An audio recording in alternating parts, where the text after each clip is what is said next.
जय जिनेंद्र बंधुओं, सारथी सेवा समूह में आप सभी का स्वागत है। मुनि श्री 108 कुंतु सागर जी मुनिराज व एलक श्री 105 सिद्धांत सागर जी का 2020 का चातुर्मास नेहानगर निवासियों को प्राप्त हुआ है।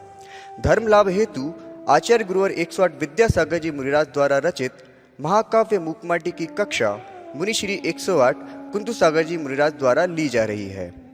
हम आप तक यह कक्षा पहुंचा रहे हैं, जिसे रोज आप सारथी सेवा समूह के फेसबुक पेज या यूट्यूब चैनल पर प्रातः 9 बजे देख सकते हैं। ओम नमः सिद्धेभ्यः।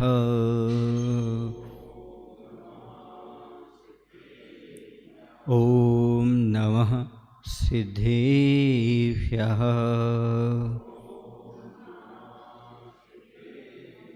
जय श्री ओम नमः सिद्धेभ्यः।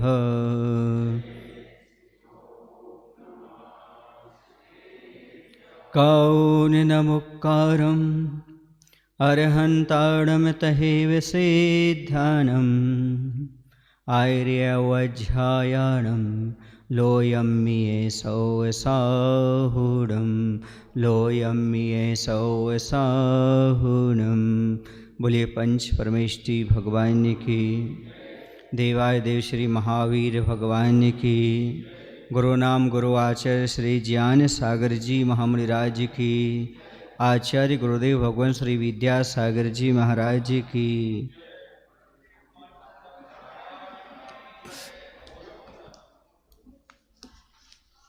जीवन में मजबूती लाने के लिए अनुशासन की आवश्यकता पड़ती है। बिना अनुशासन के जीवन में उन्नति नहीं होती।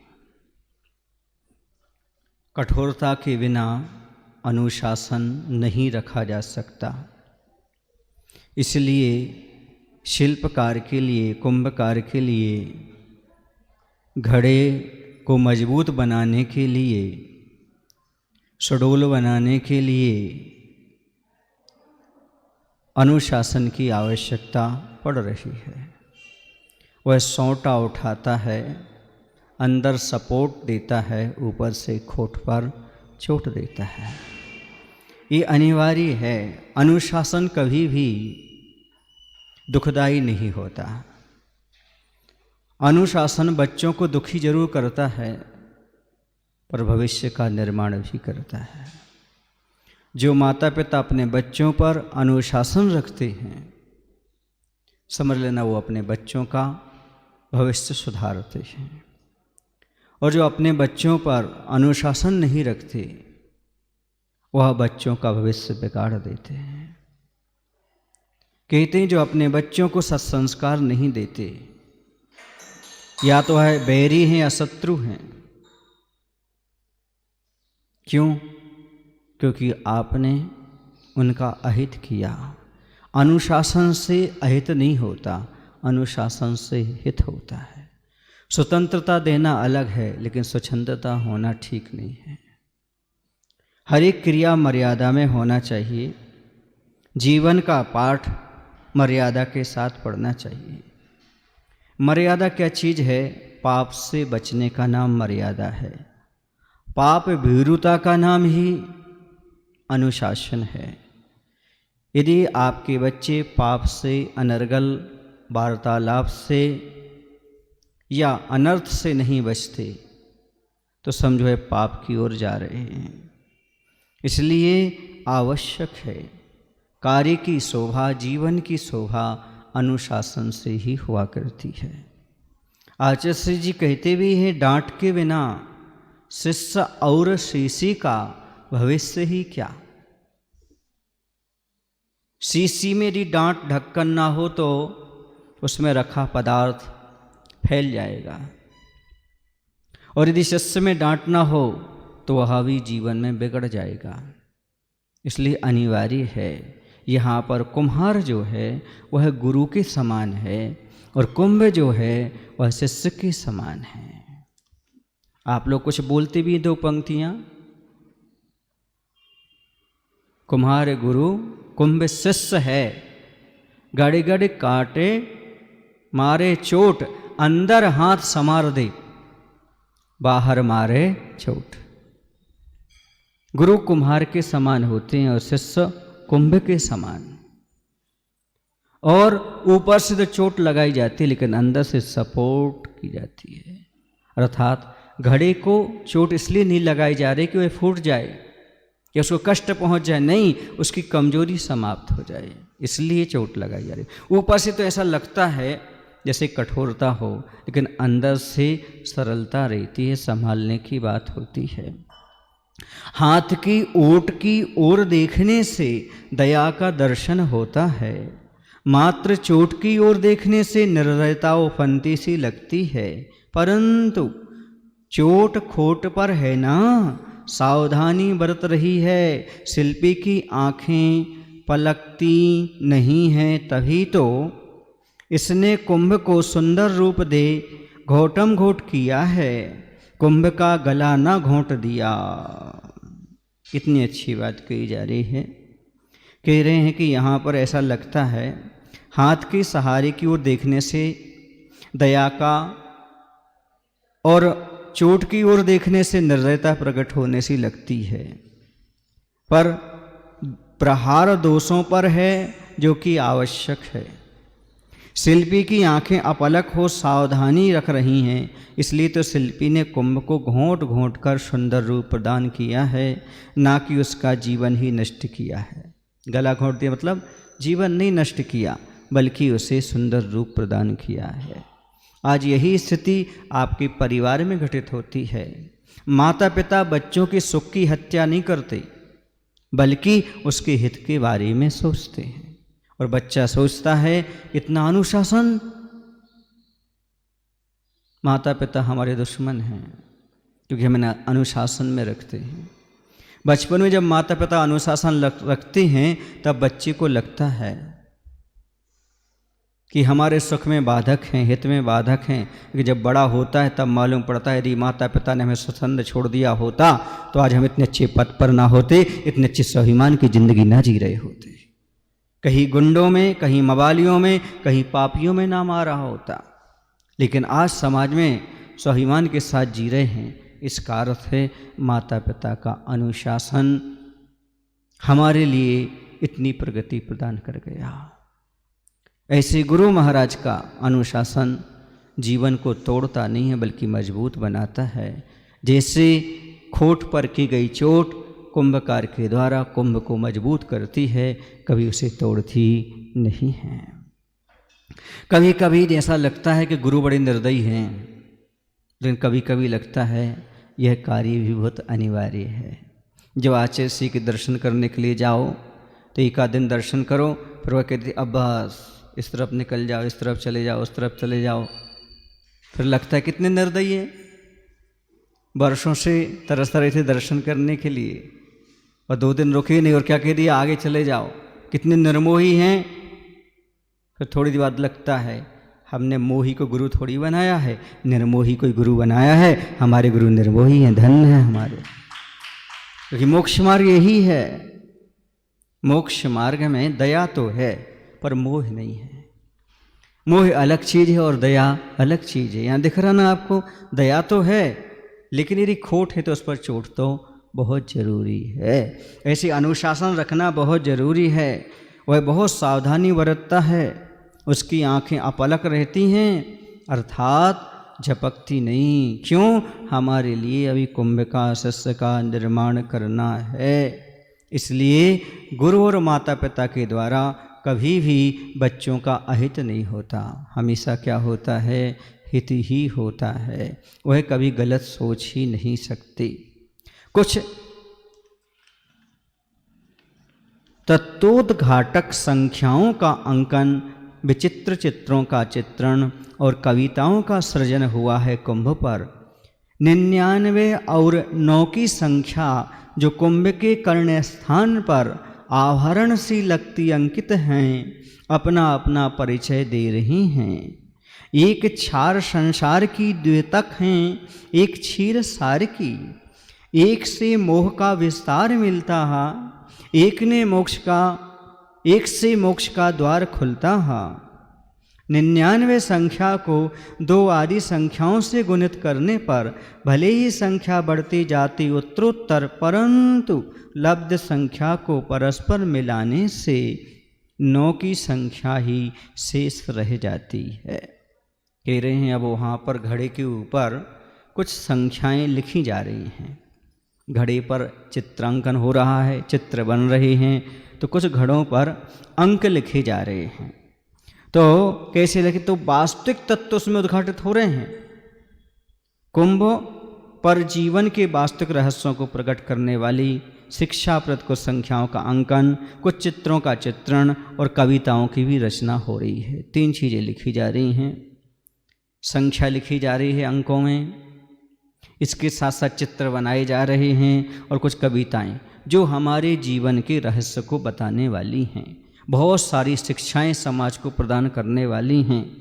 तो कहते हैं कुंभ के कर्ण स्थान पर, जैसे कुंडल बनती ना, कुंडल, तो ऐसी 9 की संख्या बना देती हैं। इस तरफ भी 9 और इस तरफ 9, तो ऐसा लगता है जैसे क्या बने हों, कुंडल बने हुए हों। तो कह रहे हैं ऐसे कर्ण स्थान पर 99 और 9 की संख्या लिखी गई, जो कि कानों में पहने कुंडल सी सुशोभित हो रही है। आवरण माने आभूषण, कुंडल। और अपना परिचय दे रही है। क्या परिचय दे रही है? एक छार संसार का द्योतक है। 99 की संख्या, 99 का चक्कर अर्थात दुखी संसार का प्रतीक है। मोह का विस्तार होता है इससे। 9 की संख्या क्षीर सागर यानी घी के समान है, जो शाश्वत पद सिद्ध दशा का प्रतीक है, जिससे मुक्ति का द्वार खुलता है। 9 अखंड का प्रतीक है। किसका प्रतीक है? अखंड अंक माना जाता 9 का। इसलिए नवोकर्मंत कितने बार पढ़ते हैं आप? 9 बार पढ़ते हैं, क्योंकि अखंड का प्रतीक है। क्षीर सागर के घी के समान है, जो शाश्वत पद का, अखंड पद का, मुक्ति पद का है। यथा कह रहे वो संख्या क्या कह रही? तो सुनो, 99 गुणित 2 बराबर 198। ये संख्या, इनका गुणा करो तो 99 का 2 में गुणा करो तो कितना आएगा? 198।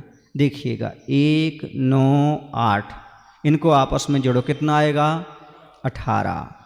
और 1 धन 8 बराबर 9 आ गया ना? 9 कितनी भी संख्या बढ़ते जाओ, लास्ट में कितनी, उनका जोड़ कितना आएगा? 9 ही आएगा। ये अखंड अंक है। 99 गुणित 3 बराबर 297। अब 2 धन 9 धन 7 बराबर 18। 18 की संख्या को जोड़ो, 1 धन 8 बराबर 9। 99 गुणित 4 बराबर 396। 3 धन 9 धन 6 बराबर 18। अब इस 18 की संख्या को आपस में जोड़ो, 1 धन 8 बराबर 9। इसी भांति गुणन क्रम 9 की संख्या तक ले जाइए और 9 की संख्या को 2 आदि संख्या से गुणित करने पर संख्या उत्तरोत्तर बढ़ती हुई भी परस्पर मिलाने पर ज्यों की त्यों 9 की संख्या ही शेष रहती है। यथा 9 गुणित 2, 9 दूनी 18, 1 और 8 9, 9 तिया 27, 2 और 7 9, 9 चौको 36, 3 धन 6 बराबर 9। इसी भांति गुणक्रम 9 की संख्या तक ले जाइए और आएगी, रहेगी, दिखेगी केवल 9। यही कारण है कि 99 वह विघन माया छलना है, क्षय स्वभाव वाली है और अनात्म तत्व की उद्योतनी है। और 9 की संख्या यह सघन छाया है, पलना है, जीवन जिसमें पलता है, अक्षय स्वभाव वाली है, अजर अमर अविनाशी आत्म तत्व की उद्बोधनी है। बिस्तरे नालम, संसार 99 का चक्कर है। यह कहावत चरितार्थ होती है, इसलिए भविक मुमुक्षुओं की दृष्टि में 99 हे हो और ध्येय हो 9 जीवन का स्रोत। कह रहे उस पर संख्या लिखी जा रही। एक 9 की संख्या लिखी गई, जो दूसरी 99 की लिखी गई। तो कह रहे हैं पहली संख्या कुछ और कहती है, दूसरी संख्या कुछ और करती है। 9 की संख्या कहती है, सार तत्व को बताती है, अखंड तत्व को बताती है। वह कहती है कितना भी आपस में गुणा कर दो, लेकिन उसको जब जोड़ोगे गुणनफल को तो उसका उत्तर 9 आएगा। अखंड दशा को बताती है। हमारी आत्मा अखंड है, सिद्ध पद अखंड है। ऐसे सिद्ध पद और आत्मा की याद दिलाने वाली कोई है तो वो कौन है? 9 का अंक है। इसलिए वह हमेशा हमेशा हमारे लिए उपादेय है, अर्थात हमारे लिए वह दर्शाती है कि हमेशा हमें 9 की संख्या का आश्रय लेना चाहिए, जिससे हमारा जीवन सुरक्षित रहता है, क्योंकि वह अविनश्वर स्वभाव वाली है, अजर अमर अविनाशी आत्मतत्व का कथन करने वाली है। इसलिए मुमुक्षुओं के लिए 9 की संख्या हमेशा उपादेय है, ऐसा कहा। लेकिन 99 की संख्या क्यों उपादेय नहीं है? क्योंकि 99 का चक्कर है। और आज संसारी प्राणी किस में पड़ा हुआ है? 99 के चक्कर में पड़ा हुआ है। 99 का चक्कर समझते हैं आप लोग? समझा देता हूँ। 2 परिवार आसपास रहते थे। तो एक परिवार में वह गरीब आदमी था, मध्यम वर्ग का था, कमाता था, खाता था, परिवार को समय देता था। लेकिन एक बड़ा आदमी था, धन की दृष्टि से उसे दिन भर मेहनत करना पड़ती थी, खाने तक की फुर्सत बड़ी मुश्किल से मिलती थी। बच्चों और पत्नी को तो समय दे ही नहीं पाता था। उसकी पत्नी ने कहा, देखो बाजू वाले कितने सुखी हैं, हमारे पास धन है तो क्या हो गया, आपके पास समय ही नहीं मिलता बच्चों के लिए, हमारे लिए। वो देखो ना 8 घंटे अपने घर में रहता है, आप तो 12 बजे आते हो और 5 बजे उठ करके चल देते हो, ये कोई जीवन है क्या? उसने कहा तुम्हें क्या पता, उसने भी 99 का चक्कर देखा नहीं है बाजू वाले ने। बोले कैसे नहीं देखा, ये क्या 99 का चक्कर लगा रखा है? उसने बस 99 रुपये एक थैली में रखे और बाजू वाले के यहाँ गिरा दिए। उसने उठाया, 99 रुपये हैं बाजू वाले ने। अब वह सोचने लगा इसको 100 कैसे बनाए। गया, 1 घंटा लेट हो गया। फिर 100 से 150 कैसे बनाए, रोज लेट होने लगा। वो 1000 पर पहुंच गया। क्यों? अब बताओ। वो समय दे पा रहा अपने बच्चों को? नहीं। बोलिए क्या तुमने कर दिया? जादू। जादू नहीं किया, उसे भी 99 के चक्कर में पाड़ दिया। इसलिए सब कुछ भूल गया। बस ये सब दुनिया 99 के चक्कर में पड़ी हुई है। और जितना उसके पास उसे कम लग रहा है, और आ जाए, और आ जाए, और आ जाए। ये उसकी तृष्णा, लोभ, जो हमारे पास से वो चला ना जाए, ये लोभ है। और आ जाए, इसका नाम तृष्णा है। तृष्णा नागिन ज्यों ज्यों डंके लहर जहर की आवे। ये तृष्णा कभी कम नहीं होती। सुन रहे ना? तपो न तकता भयमेव तपता, भोगो न भोगा भयमेव भोगा,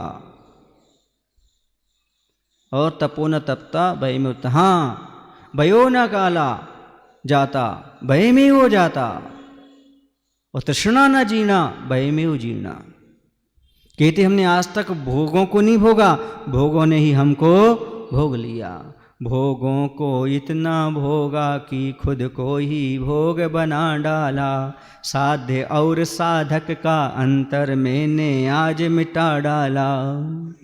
तो ये भोगों को इतना भोगा कि भोगों ने ही हमें भोग लिया, हम भोग को नहीं भोग पाए। शरीर नष्ट भ्रष्ट कर लिया भोग भोगते समय। तपो न तकता भयमेव तपता, ऐसा मिथ्या तप तपा कि हम ही तो तप गए, लेकिन कल्याण नहीं हुआ। कालो न जाता भयमेव जाता, ये काल नहीं व्यतीत हो रहा, हम ही मर रहे हैं, काल के गाल में हम ही जा रहे हैं, आयु नहीं जा रही, हम ही जा रहे हैं। तृष्णा ना जीर्णा भयमेव जीर्णा, अंत बात कहना थी। ये आदमी की तृष्णा कभी जीर्ण नहीं होती। आदमी जरूर जीर्ण शीर्ण हो जाता, बूढ़ा हो जाता है। सुन रहे हो ना? नहीं सुन रहे? हाँ, डॉक्टर साहब कहते इमली को पेड़ कितना ही बूढ़ो हो जाए पर उसकी खटाई कम नहीं होती। इसी प्रकार से ये तृष्णा, कमाने की इच्छा कम नहीं होती। कम नहीं है अपने पास, पर कमाने की इच्छा कम नहीं होती। संसार में वो गरीब नहीं है जिसके पास धन नहीं है। गरीब तो वो है जिसे संतोष नहीं है। पर्याप्त है, 2-3 पीढ़ी तो आराम से बैठ के खा लेगी। फिर भी अभी कोरोना काल में भी, क्यों डॉक्टर साहब? अभी नहीं जा रहा शांत, परसों या नहीं जा रहा। अच्छा है, यही तो संतोष कहलाता है। यदि नहीं जा रहे तो संतोष है, और यदि आकुलता है तो कमाने की अभी भी। मैंने एक दिन आपसे पूछा था, दुर्योधन के पास धन कम था कि उसे धन कम लग रहा था? आपके पास धन कम है कि कम लग रहा है? यदि धन कम लग रहा है तो आप में और दुर्योधन में क्या अंतर है? कुछ नहीं है। एक महाभारत में था, तुम भारत में हो, बस इतनी अंतर है। महा आ गया, बस इतना ही हो गया। वो महाभारत में था, भारत में, वो महा हट गया, बाकी हो तो। इसलिए इस तृष्णा से बचो, 99 के चक्कर को छोड़ो। धन्य है आचार्य गुरुदेव जिन्होंने सन 99 में हमें 99 का चक्कर छोड़ा दिया। नहीं आई बात समझ में? 22 अप्रैल 1999 को कौन सा चक्कर छोड़ा? 99, अर्थात सब कुछ छुड़ा करके, आत्म तत्व दिखा करके, दीक्षित करके आत्म कल्याण में लगा दिया। ये 99 का चक्कर बहुत खतरनाक है, और हमें समझ में आ गया आज इस 99 में दीक्षा क्यों दी, ताकि मुनिराजों को ध्यान रहे 99 का चक्कर बड़ा। वो जो 99 का चक्कर छोड़ दे उसका तो कल्याण निश्चित ही है, वो तो कल्याण करेगा ही करेगा। इसलिए 99 में हमने 99 का चक्कर छोड़ा था पंडित जी। हाँ, 99 का चक्कर बहुत खतरनाक है, हमें अच्छी तरह से समझ में आ गया, क्योंकि हमारी 1999 में ही दीक्षा हुई थी। ये 99 के चक्कर को छोड़े बिना दीक्षा संभव नहीं है। पर याद है अभी 99, चक्कर भी याद है, सन भी याद है। देखो, याद रहना अलग है, पर इस संसार में फंसना नहीं है। 99 का चक्कर बहुत खतरनाक है। दुनिया यदि किसी चक्कर में है तो किस चक्कर में है? 99 के चक्कर में ही घूम रही है। 7 समुंदर पार कर रही है तो बेटे बच्चों को सबको छोड़ करके जा रहा है तो मात्र 99 के चक्कर में। धर्म छोड़ रहा है तो, पूजन छोड़ रहा है तो, साधु छोड़ रहा है तो किसके चक्कर में? 99 के चक्कर में। ये दुनिया 99 के चक्कर में दुनिया को, अर्थात अपने परिजन को, धर्म को, सबको छोड़ रहा है। और एक मुनिराज हैं जो 99 का चक्कर छोड़ करके 9 अखंड आत्मा के अंक पर पहुंच गए। इसलिए वो संख्या बता रही है हमारे लिए कि 99 का चक्कर ठीक नहीं है। मुमुक्षुओं के लिए, मुमुक्षु अर्थात मोक्ष की इच्छा रखने वालों के लिए 99 है। जो भी मोक्ष की इच्छा रखते हैं उन्हें 99 के चक्कर में नहीं पड़ना चाहिए। फिर उपादेय क्या है, ध्येय क्या है? 9 अखंड आत्मा को पाना ही जीवन का ध्येय होना चाहिए। 99 का चक्कर नहीं, ये संसार की कोई वस्तु की कामना नहीं करना, मुमुक्षुओं के लिए सब हे है। यदि ध्येय यानी प्राप्तव्य है तो मात्र 9 जीवन का स्रोत। भव्य जीव जो सदा मोक्ष प्राप्त करने की इच्छा रखते हैं उन्हें भव्य के मुमुक्षु कहते हैं। जो किसकी इच्छा रखें? मोक्ष की इच्छा रखें। बाकी तो भुभुक्षु हैं, भोगों की इच्छा रखने वाले भुभुक्षु हैं। जो मोक्ष मार्ग पर नहीं बढ़ना चाहते वो मुमुक्षु हैं। जो मोक्ष की इच्छा रखते वो मुमुक्षु हैं, बाकी सब भुभुक्षु हैं। मुमुक्षु अकेले कहने से नहीं होता। उनकी दृष्टि में 99 सदा ही छोड़ने योग्य होना चाहिए। एवं जीवन का लक्ष्य 9 आत्म तत्व जो अखंड है वह होना चाहिए, जो कि नवीन सिद्ध दशा प्राप्त करने का मूल साधन है। आप समझ गए होंगे इस बात को कि जो घड़े पर 99 की संख्या लिखी वह संसार असार है, ऐसी शिक्षा देती है। और जो 9 का अंक है वह अखंड आत्मा प्राप्त करने की शिक्षा देती है। अंकों के माध्यम से हमें अपने अंदर का आकलन करने का आचार्य जी ने सुअवसर दिया है। इन अंकों को पढ़ करके हम अपने अंदर का आकलन करें। हम 99 के चक्कर में हैं कि 9 को पाने का चक्कर है।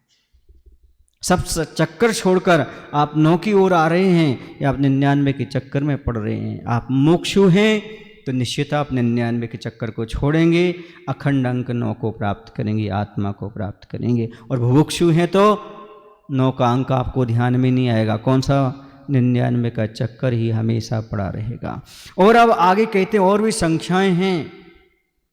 कुंभ के कंठ पर एक संख्या और अंकित है, वह है 63, जो पुराण पुरुषों की स्मृति दिलाती है हमें। इसकी यह विशेषता है कि 6 के मुख को 3 देख रहा है और 3 को सम्मुख दिख रहा है। 6 एक दूसरे के सुख दुख में परस्पर भाग लेना सज्जनता की पहचान है, और औरों के सुख को देख जलना, औरों के दुख को देख खिलना दुर्जनता का सही लक्षण है। तब जब आदर्श पुरुषों का विस्मरण होता है तब 63 का विलोम परिणमन होता है, यानी 36 का आगमन होता है। 3 और 6 इन दोनों की दिशा एक दूसरे के विपरीत है। विचारों की विकृति ही आचारों की प्रकृति को उल्टी करवट दिलाती है। कलह संघर्ष छिड़ जाता है परस्पर। फिर क्या बताना, 36 के आगे 3 की एक और संख्या जुड़ जाती है। कुल मिलाकर 363 मतों का उद्भव होता है, जो परस्पर एक दूसरे के खून के प्यासे होते हैं, जिनका दर्शन सुलभ है आज इस धरती पर। देखिएगा, प्रथमान योग के साथ साथ 63 शलाकाओं की याद करते हुए अपनी सज्जनता दुर्जनता को समझते हुए समाज की एकता बनाए रखने के लिए कुछ यहाँ पर आदर्श संख्याएं लिखी गई हैं। तो कुंभ के कंठ पर 63 संख्या लिखी है, जो 63 शलाका पुरुषों की याद दिलाती है। आप 63 शलाका पुरुष तो जानते ही हैं, शाम को भक्ति की बात पढ़ाते हैं, उसमें आए थे 63 शलाका पुरुष। कौन से? 24 तीर्थंकर, 12 चक्रवर्ती, 9 नारायण, 9 प्रतिनारायण, 9 बलभद्र। ये कितने हो गए? 9 तिया 27 और 24 और 12 39 और 39 ही हुई ना? 63 हो गए ना? हाँ, कैसे? 24 तीर्थंकर, 12 कितने हो गए? 36 हो गए। 9 तिया 27 और 36 कितने हो गए? 63 हो गए। ठीक है ना? ये 63 जो हैं, ये 63 महापुरुषों की याद दिलाते हैं। और 6 के आगे 3 होता है। क्या होता है? तो दोनों एक दूसरे का मुख देख रहे हैं। क्या देख रहे हैं? अर्थात हम एक दूसरे का मुख देखना पसंद करें। ये 63 का आंकड़ा अच्छा है। 36 में क्या होता है? दोनों एक दूसरे का मुख देखना पसंद नहीं करते। 3 इस तरफ मुंह किए हैं और 6 इस तरफ। इसलिए हमेशा 63 का आंकड़ा समाज में होना चाहिए, 36 का आंकड़ा नहीं होना चाहिए। 3 के आगे 6 हो, विश्व शांति का योग। ही से भी की ओर ही बढ़े सभी जन लोग। ही से भी की ओर ही बढ़े सभी जन लोग। 6 के आगे 3 हो, विश्व शांति का योग। आचार्य जी कहते हैं कि ही माने अनेकांत, एकांत, एकांत से भी माने अनेकांत की ओर बढ़ो। एकांत से अनेकांत की ओर बढ़े सभी जन लोग, और 6 के आगे 3 हो, विश्व शांति का युग। जब हम एकता के साथ रहेंगे तभी तो शांति स्थापित होगी, समाज में प्रभावना होगी। इसलिए कभी भी 36 का आंकड़ा ना अपनाएं, 63 का आंकड़ा अपनाएं। कहते हैं 63 जो पुराण पुरुषों की स्मृति दिलाती है, 63 शलाका पुरुषों की, इसकी यह विशेषता है कि 6 के मुख को 3 देख रहा है और तीन को सम्मुख दिख रहा है 6, एक दूसरे के सुख दुख में परस्पर भाग लेना सज्जनता की पहचान है। किसकी पहचान है? सज्जनता की पहचान है। दो बातें हमेशा याद रखना सज्जन बनने के लिए, और दो बातें भूल जाना दुर्जन बनना हो तो। दो बातें बता रहा हूं। पहली बात ये, किसी के यहां दुख का प्रसंग हो तो बिना बुलाए पहुंच जाना, और कहीं धार्मिक अनुष्ठान हो रहा हो तो वहां भी बिना बुलाए चले जाना। ये सज्जनता की पहचान है। आपने ताली नहीं बजाई, क्या बात? ये पहचान आपके पास नहीं है क्या? अच्छी नहीं लग रही आपको पहचान? किसी के यहां दुख का प्रसंग हो तो बिना बुलाए चले जाना, और कहीं धार्मिक अनुष्ठान हो रहा हो तो बिना बुलाए चले जाना। मुझे बुलाया नहीं तो समझ लेना अभी तुम दुर्जन हो, क्योंकि दुख के प्रसंग में बुलाया नहीं जाता, पहुंचा जाता है। और धार्मिक अनुष्ठान हो रहा हो तो वहां निमंत्रण नहीं भेजना, बुलाना नहीं पड़ता, आना पड़ता है। सुन रहे ना? जैसे आपके यहाँ चातुर्मास हो रहा है तो बुलाने की आवश्यकता नहीं है, कोरोना काल में तो वैसे ही नहीं है, लेकिन कहीं भी धार्मिक अनुष्ठान हो उसमें बुलाना ना पड़े, बढ़ चढ़ करके आप स्वयं आगे भाग लो। भैया वहाँ तो विधान हो रहा है, हमें तो सूचना ही नहीं है।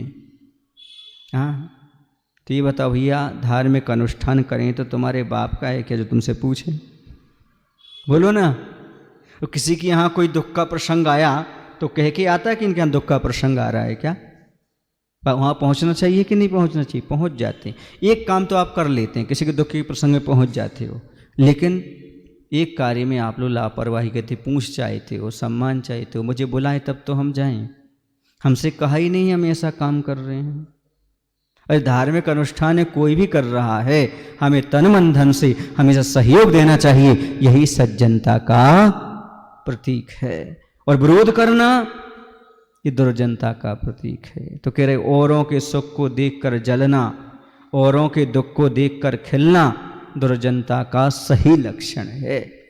दूसरे के सुख को दिख गया और हम जलन पैदा हो गई, समझ लेना दुर्जन हो। और दूसरे का दुख आ गया, अरे अच्छा हुआ, तो समझ लेना ये सब दुर्जनता के लक्षण हैं। चार बातें आपके सामने रखूं। आप दूसरे को सुखी देख करके आनंदित होते हो, या दूसरे को दुखी देखकर आनंदित होते हो? दूसरे को सुख देकर के आनंद मनाते हो कि दूसरे को दुख देकर आनंद मनाते हो? कितनी बातें? चार, दो सकारात्मक दो नकारात्मक। दूसरे को सुख देकर के आनंद मनाना या दूसरे को सुखी देखकर आनंद मनाना, ये सज्जनता का प्रतीक है। दूसरे को दुखी देखकर आनंदित होना और दूसरे को दुख देकर आनंद मनाना, ये दोनों दुर्जनता की प्रतीक हैं। हम दुखी इसलिए नहीं हैं कि हमारे पास कम धन है, हम दुखी इसलिए हैं पड़ोसी के पास ज़्यादा है। हमें समाज में कोई पद नहीं मिला, इसका हमें कोई दुख नहीं है, उसको क्यों मिल गया? अभी इलेक्शन चल रहा है, हमें टिकट नहीं मिला, कोई बात नहीं, लेकिन उसको टिकट क्यों मिल गया? ये सबसे बड़ा दुख है आज वर्तमान में। आज सबसे बड़ा दुख है सामने वाले का सुख, सबसे बड़ा दुख सामने वाले का सुख। सामने वाला इतना सुखी क्यों हो रहा है? सामने वाले की दुकान पर इतनी भीड़ क्यों लगी है? अपने यहां भी लगी है पर 50% है। रोजी रोटी चल रही है, अच्छे सब कुछ है, पर उसकी यहां 100% की। अपना मकान जब तक सुख दे रहा था, जब तक 3 मंजिल था, और सामने वाले का 2 मंजिल था, और उसका भी 3 मंजिल हो गया, हमारा जब तक 4 नहीं हो जाएगा तब तक सुख नहीं। तो मकान सुख दे रहा था कि तुम्हारी मानसिकता, तुम्हारा ईर्ष्यापन? और ध्यान रखना, ईर्ष्या आदि कभी सुख नहीं दे सकते, इस सुख का हमेशा हनन करते हैं। ईर्ष्या एक ऐसी हत्यारन है जो दूसरे की सुख की हत्या करके सुखी होती है। दूसरे को सुखी देख ही नहीं सकती, दूसरे को बढ़ते हुए देख नहीं सकते, भले मेरी भावना पड़ता रहेगा। वो देख दूसरों की बढ़ती को कभी न ईसा भाव धरूं, और सामने दिख गया कोई, तत्काल ईर्ष्या उत्पन्न हो जाती है। कह रहे ये दुर्जन का लक्षण है, और कहीं ढूंढने नहीं जाना दुर्जन कौन है और कौन नहीं है, यहीं पर आपको समझ में आ जाएगा। आप स्वयं अपना आकलन कर सकते हो, आप क्या करते हो अपने जीवन में। दूसरे का सुख देखा जाता है क्या आज आदमी को? दूसरे की उन्नति देखी जाती है क्या आज आदमी को? नहीं देखी जाती है। एक बार किसी ने पूछा, कुछ समाज बहुत संपन्न हैं लेकिन वो उन्नति क्यों नहीं कर पा रहे देश में, और कुछ समाज संपन्न नहीं है फिर भी उन्नति क्यों कर रहे हैं देश में। अब समाज का नाम नहीं लेता हूं, आपको खुलासा हो जाएगा, आप समझ जाएंगे। उस व्यक्ति ने कहा, हम एक दिन का वक्त दीजिएगा, हम आपको सब समझा देंगे। वह व्यक्ति गया नदी किनारे और 2 घड़े लेकर के आया। एक घड़े का मुख खुला था, उसमें भी जंतु थे। दूसरे का मुख बंद था, उसमें भी जंतु थे, पर हवा लेने पर्याप्त जा रही थी। उसने सामने रख दिया राजन के, बोले ये जो है ना संपन्न समाज है जिसका ये मुख खुला हुआ है। बोले इसमें क्या है? बोले इसमें केकड़े हैं। बोले इंद्रधन समाज, इसमें क्या है? बोले इसमें मछलियां हैं। बोले बंद क्यों हैं? बोले स्पष्ट है, इसका मुख खोल देंगी मक्खियां उछल करके बाहर चली जाएंगी, उन्नति कर जाएंगी। इसका मुख इसलिए खुला रखा है, केकड़े हैं, कहीं बाहर नहीं निकल सकते। एक निकलता है दूसरा टांग खींच देता है, दूसरा निकलता है पहले टांग खींच देता है, तो बाहर निकल ही नहीं पाते। ऐसी संपन्न समाज की दशा हो रही है। ऐसे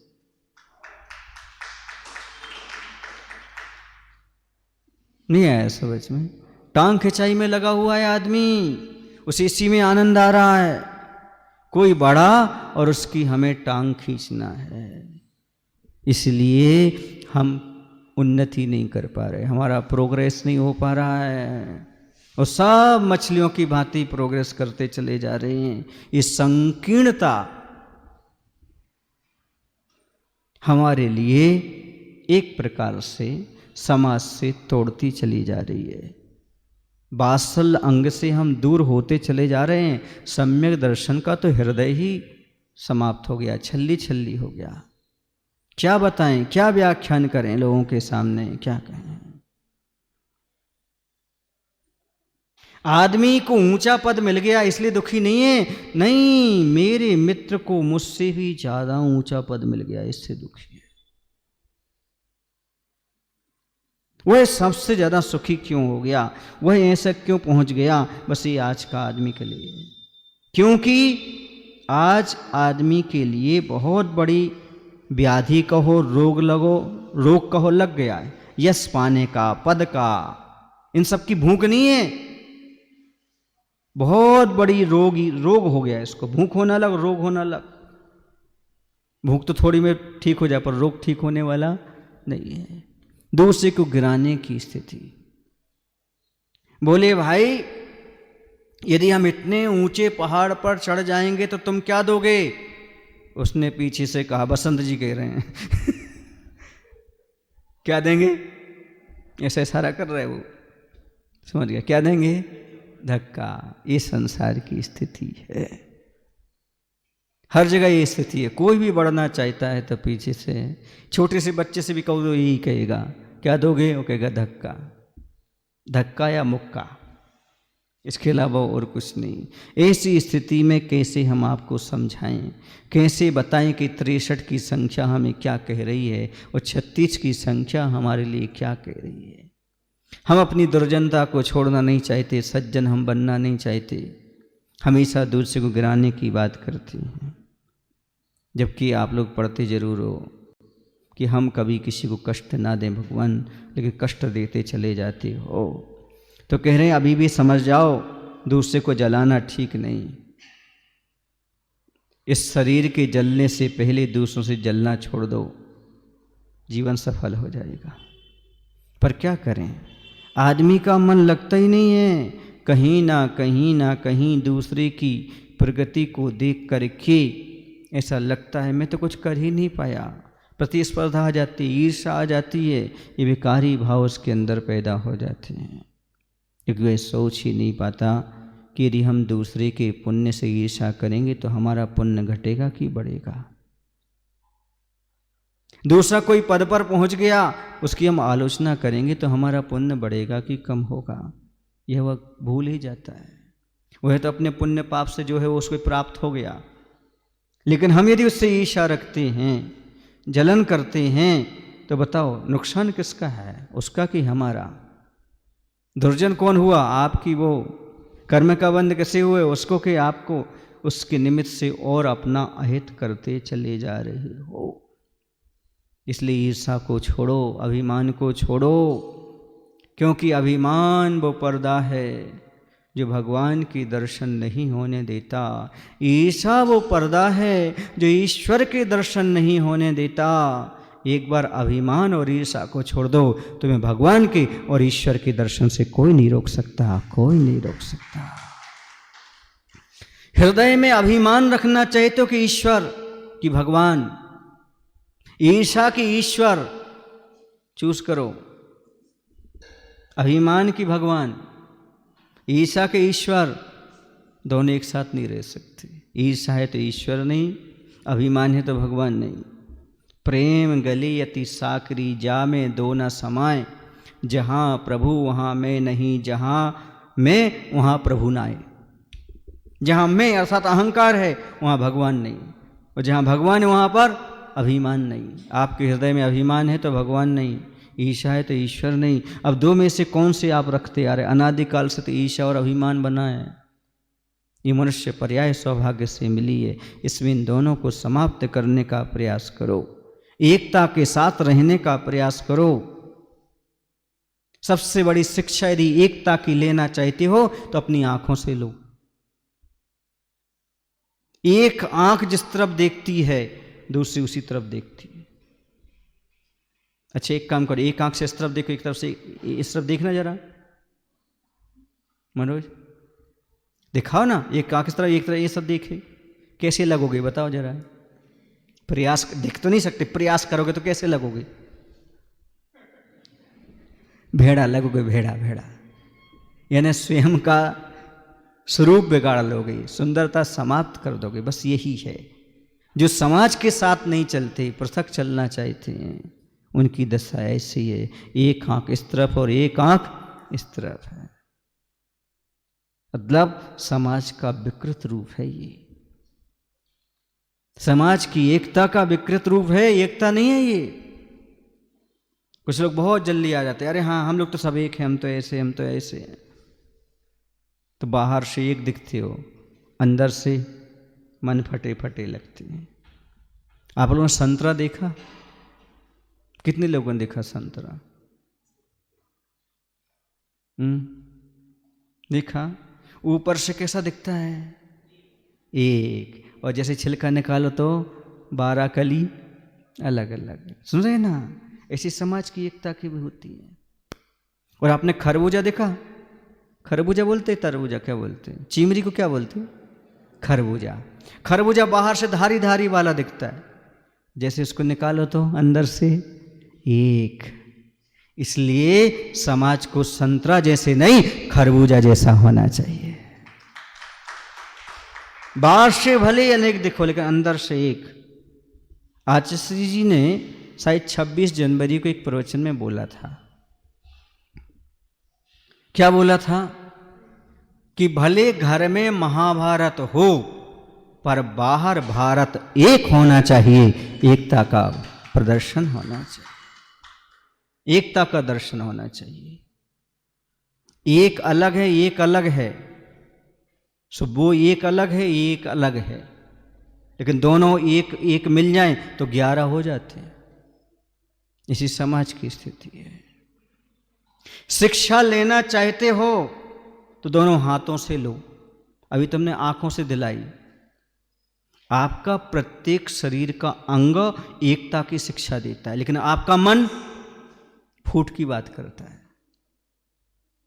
दोनों हाथ, एक हाथ कार्य करता है तो दूसरा सहयोग देता है। एक हाथ से लिखते हो, दूसरा हाथ बोलो ना काम में आता कि नहीं आता है। पानी पीते हो तो, भोजन करते हो तो, चलते हो तो, बोलो ना। दोनों हाथ एक दूसरे को सहयोग देते हैं, विपरीत हैं एक दूसरे से, दोनों सहयोग देते हैं।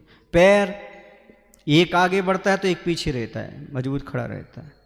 फिर एक बढ़ता है दूसरा खड़ा रहता है, कि दोनों एक साथ चलते हैं। फिर क्या होगा, दोनों एक साथ चलेंगे तो उन्हें पता है भले हम आगे पीछे चल रहे हैं लेकिन पहुंचना तो दोनों को एक ही स्थान पर है। ये इंसानों को विश्वास नहीं हो पाता कि चाहे आज वो अध्यक्ष बन जाए, चाहे ये बन जाए, चाहे हम आ जाएं, चाहे वो आ जाए, कोई भी आ जाए, काम होना चाहिए। ये नहीं सोचते, नहीं वो आया तो मैं नहीं, और मैं आया तो वो नहीं। ये है 36 का आंकड़ा चलता रहता है। पर एकता कैसे आए? एकता सीखना चाहिए तो थोड़ा सीखो, तो समझो, ध्यान रखो।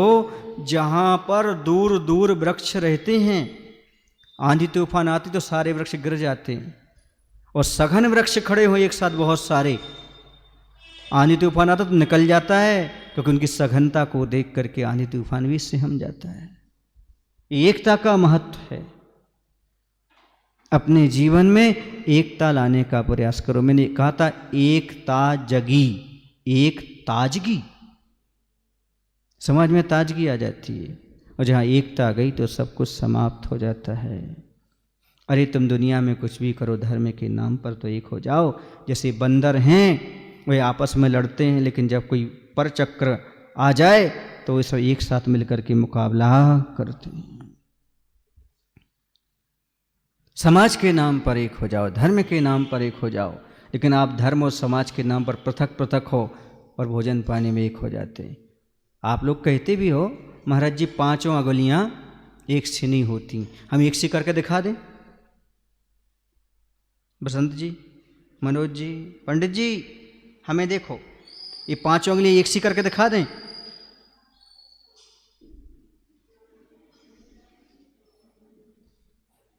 खाने के समय समाज एक है और काम करने के लिए सब अलग अलग हो जाती है।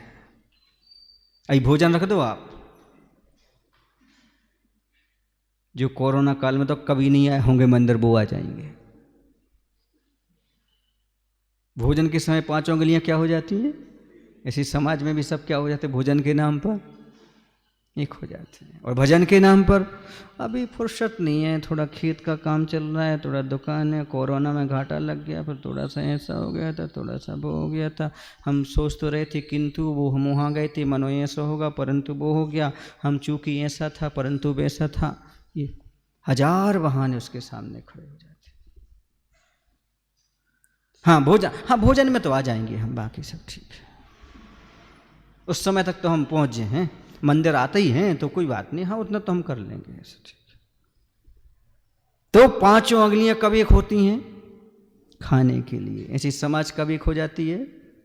हाँ, ये प्रवृत्ति ठीक नहीं। आचार्य कहते हैं खाने में भले दूर रहो, भोजन में भले एक ना हो, पर भजन के समय हमेशा एक होना चाहिए। समाज की एकता, अखंडता ही बहुत महत्वपूर्ण है। जिस समाज में एकता होती है वहाँ पर प्रभावना अपने आप होती चली जाती है, और जब समाज खंड खंड हो जाती है तो प्रभावना समाप्त हो जाती है। बौद्धों का एक ग्रंथ है बौद्ध वग्ग ऐसा कुछ नाम करके, उसको एक दिन पढ़ने का अवसर मिल गया। उसमें लिखा जो समाज को तोड़ते हैं उनके गले में पत्थर बांध करके समुद्र में फेंक देना चाहिए। क्या लिखा, समाज को तोड़ने वाले लोग के साथ ऐसा व्यवहार करना चाहिए। उसमें मैं नहीं कह रहा हूं, पढ़ा था तो लिखा था, सुन लिया मैंने, उसको पढ़ लिया, देखा, आपको बता दिया। अर्थात एकता की बात हर जगह कही गई, कहीं भी तोड़ने वालों का स्थान नहीं है। एक छोटा सा छोटा व्यक्ति भी समाज का अंग है। कुंडलपुर की बात है, जब कार्य निर्विघ्न संपन्न हुआ तो सबने सहयोग दिया, तो आचार्य ने एक ही बात बोली, सुना दूं क्या बात बोली। आचार्य शब्द के खिलाड़ी तो हैं। बोले आप जब दीवार चुनते हो खड़ी करते हो तो बड़े बड़े पत्थर, ईंट ये सब काम में आते हैं, लेकिन जब उन दो पत्थरों का आपस में बैलेंस नहीं बनता, एक छोटी सी चीप काम में आती, उसमें क्या काम में आती, वह चीप भी चीफ बन जाती है। वैसे समाज में बड़े बड़े लोग तो हैं ही, एक छोटा सदस्य भी उसमें चीफ का काम कर देता है और बैलेंस बना देता है। उस छोटे से छोटे आदमी को भी इग्नोर नहीं करना चाहिए। वो अभी भी मुझे प्रवचन याद है, वैसे आचार्य की बहुत सी चीज़ें याद हैं। जब प्रवचन सुनते तो बड़े एकाग्र से, ऐसा लगता था कि सुनते ही चले जाओ। इतनी बड़ी शिक्षा एक चीप भी चीफ का काम करती है। छोटा सा तो पॉइंट है, छोटा सा तो वाक्य है, लेकिन किसी अमल में लाने के लिए जिंदगी निकल जाती है। इसे समझने के लिए जीवन में एकता आ जाती है, समझ लो तो कर लो तो। ये महत्वपूर्ण चीज़ है और हमें हमेशा इसी ओर ध्यान देना चाहिए कि जैसे बने वैसे एकता। आज क्या हो रहा है, और कह रहे हैं 63 के आगे 3 अंक और जुड़ जाए तो कितने हो जाते हैं, 363 मत हैं। कितने मत हैं? जैन दर्शन में बताए हैं कि 363 मतों की उद्भव हुआ, जो परस्पर एक दूसरे के खून के क्या हो जाते हैं, प्यासे हो जाते हैं। जिनका दर्शन सुलभ है आज इस धरती पर, दुर्लभ नहीं सुलभ है, बहुत सहजता से मिल जाता है। आज लड़ने वाले बहुत हैं, हाँ, धर्म के नाम पर खूब लड़ते हैं, इसलिए उसको लिखना पड़ा, लिखने वाले को, मंदिर मस्जिद वैर कराती, मेल कराती मधुशाला। क्या कराती? मधुशाला में देखो ना आप, शराब खाने में, कलारी में, सब एक साथ जाम से जाम टकरा करके पीते मिलेंगे, पर मंदिर में लोग लड़ते मिलेंगे। कितना करारा व्यंग है आप लोगों की तुच्छ मानसिकता का। उस आदमी को बुरा कहने से पहले ये तो देख लो कि ये हो नहीं रहा है, आज हो रहा है। आज हम धर्म के नाम पर लड़ते हैं पर धर्म का पालन नहीं करते, धर्म पर लिखते हैं पर लखते नहीं हैं, धर्म को पढ़ते हैं पर धर्म के अंदर जाने का प्रयास नहीं करते। हमारी सोच तो ऐसी थी, हमारी सोच तो ऐसी थी। एक सज्जन ने एक पुस्तक निकाली, पंडित जी, भगवान महावीर मेरी दृष्टि में। आहा, पुस्तक का क्या शीर्षक है, क्या नाम है? भगवान महावीर मेरी दृष्टि में। मैंने सोचा जिनकी दृष्टि में तीनों लोक और काल झलक रहे हैं वो तुम्हारी दृष्टि में झलक रहा है। अरे वाह, तुम तो भगवान से भी बड़े हो गए। देखो तो लिखने वाले का, पुस्तक का, आप तो देखेंगे और अरे वाह महावीर के बारे में लिखा होगा, पर लिख क्या रहा है तो देखो तुम। भगवान महावीर, यदि ये लिख देते भगवान महावीर की दृष्टि में मैं, तो फिर भी चल जाता। कहां से कहां आदमी का दिमाग चलता है, क्या सोचता रहता है, क्या विचार करता रहता है। भगवान को अपनी दृष्टि से देख रहा है, भगवान कैसे हैं। जिनकी दृष्टि में चराचर पदार्थ झलक रहे हैं, उन्हें अपनी दृष्टि से सोचने का प्रयास कर रहा है, दृष्टि में बांध करने का प्रयास कर रहा है। ये स्थिति है, सागर को वह बांधने का प्रयास कर रहा है। सोचो, विचार करो, आज बहुत संकीर्णता हमारे पास आती चली जा रही है। कारण ये है, स्वाध्याय है नहीं, साधु संगति है नहीं, संयम है नहीं, धर्म के प्रति कोई विशेष रुचि है नहीं, इसलिए समाज में आकर कुछ ना कुछ करना। उन्हें बोलते विघन संतोषी, उन्हें विघन डाले बिना आनंद आते नहीं। कहते हैं पापी दुष्टि जीव खो जिनवाणी ने सुहाए, के ऊंगे के लर भागे के ओट घर खो जाए। आएगा मंदिर लेकिन कुछ ना कुछ करेगा जरूर। एक और बात है, सांप डसो जब जानियो खूब ही नीम चबाए, कर में डसो जब जानियो जिनवाणी ना सुहाए। किसी व्यक्ति को सांप डस ले तो उसे इतनी कड़वाहट उसके मुख में जीवन में आ जाती। जहर कड़वा होता है तो खूब नीम खाता है, नीम कड़वे ही नहीं लगती उसको। यदि किसी कोई जंतु काट ले, परीक्षण करना हो उसका कि कहीं सांप ने तो नहीं काटा, तो उसे नीम खिलाओ। यदि नीम कड़वी नहीं लग रही, समझ लो कोई ना कोई जहरीला जंतु उसको काट गया। और कर्म डसो, और जब कर्म मिथ्यात्व कर्म उसके उदय में आता है तो आदमी को जिनवाणी और साधु अच्छे नहीं लगते। समझ लेना, ऐसे तीव्र मिथ्यात्व का उदय चल रहा है। बुखार में मीठा दूध भी कड़वा लगता है, ऐसे ही मुनि राजों की बातें भी उससे कड़वी लगती हैं।